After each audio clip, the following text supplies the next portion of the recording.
Welcome to the Slop Farm. Enjoy the video. In this video, I will show how to do economic research, only way. Start by narrowing your topic into a crisp, testable question and decide on hypothesis direction.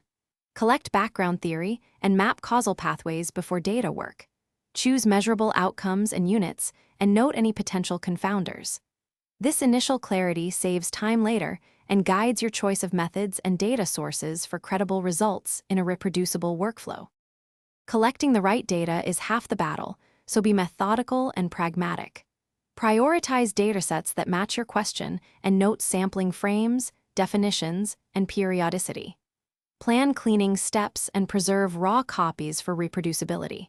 When using surveys or administrative records, check coverage and missingness patterns. Keep a data dictionary and a changelog of transformations so others can follow your process, and you can audit results later with confidence.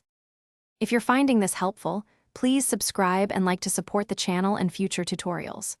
Quick recommendation: these leak-proof meal prep containers make fieldwork and office lunches mess-free and practical for long research days. They stack neatly, seal reliably, and save time between sessions. Check the description for the product link and other deals so you can grab them if interested. And now let's get back to the video. Select methods that align with your causal claims and data limitations, and explain core assumptions in plain terms. Run baseline models and then robustness checks, including alternative specifications and placebo tests. Combine descriptive analysis with causal estimation when possible to build a stronger narrative. Report effect sizes with confidence intervals, and discuss limitations openly so readers understand what the evidence supports and where uncertainty remains in your conclusions.